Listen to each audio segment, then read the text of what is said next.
Before start this video, please subscribe my channel and click on bell icon. Thanks.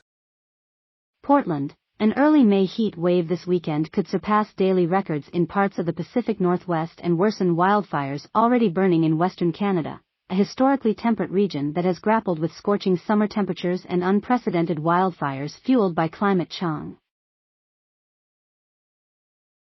"We're looking at record-breaking temperatures," said Miles Higa, meteorologist at the National Weather Service's Portland office, describing the warmth as unusual for this time of year. The unseasonal high temperatures could further flame the dozens of fires burning in Canada's western Alberta Pro. Residents and officials in the Northwest have been trying to adjust to the likely reality of longer, hotter heat waves following the deadly heat dome weather phenomenon in 2021 that prompted record temperatures and deaths across the region. The National Weather Service issued a heat advisory Friday lasting from Saturday through Monday for much of the western parts of both Oregon and Washington state. It said the temperatures could raise the risk of heat-related illness, particularly for those who are dehydrated or don't have effective cooling.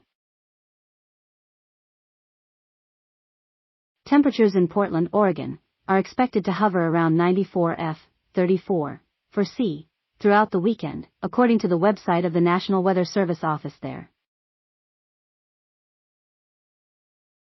The current daily temperature records for May 13th and 14th stand at 92 F, 33, 3 C, and 91 F, 32, 8 C, dating from 1973 and 2014, respectively.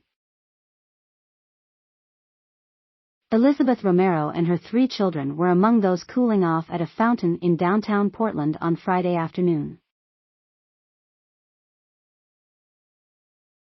"We decided to stop by until we all feel better," she said, adding that she plans to seek out shaded parks during the weekend. Temperatures in the Seattle area could also meet or surpass daily records, according to National Weather Service meteorologist Jacob DeFlitch. The mercury could near 85 F, 29, for C, on Saturday and reach into the low 90s, 32, 2 C, on Sunday, he said. King County, home to Seattle, directed transportation operators such as bus drivers to let people ride for free if they're seeking respite from the heat or heading to a cooling center. The county's regional homeless authority said several cooling day centers will be open across the county.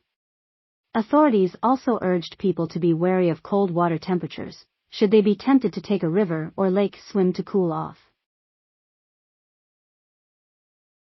Rivers are still running cold. We have snow melting and temperatures probably in the low to mid-40s, 4 to 7, 2 C, right now, National Weather Service meteorologist Higa said. "You're nice and warm and jump into the cold water, that could pose a risk to getting cold water shock." Residents and officials in the Pacific Northwest have become more vigilant about heat wave preparations after some 800 people died in Oregon, Washington, and British Columbia during the heat dome. The temperature at the time soared to an all-time high of 116 F, 46, 7 C, in Portland and smashed heat records in cities and towns across the region. Many of those who died were older people who lived alone. In response, Oregon passed a law requiring all new housing built after April 2024 to have air conditioning installed in at least one room.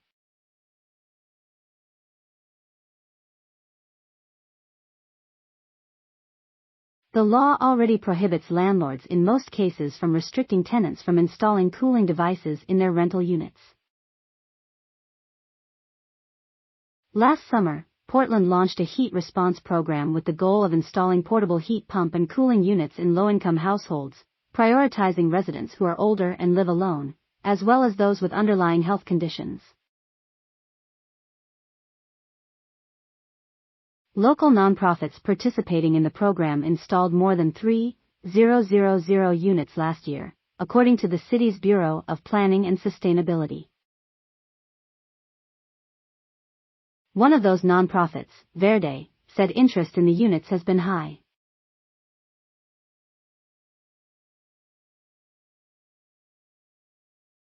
Verde has installed roughly 180 units so far this year, and their waitlist last year was nearly 500 people long, said Ricardo Moreno, a project manager for the group who oversees its heat response program.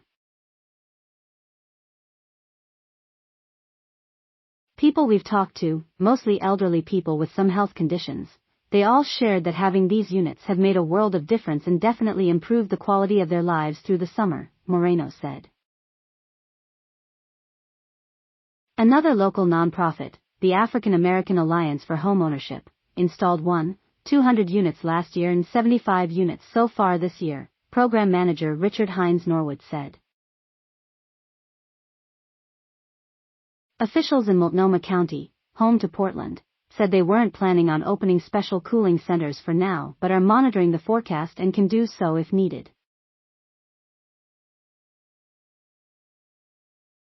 This is the first significant event.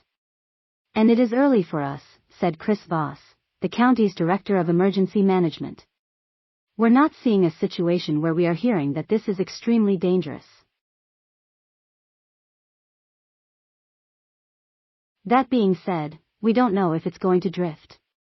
Outreach teams have started visiting homeless encampments to let them know about the resources available to them, Voss said. Air-conditioned libraries are an example of a public place where people can cool off, he added. Thanks for watching. Please subscribe my channel for more videos.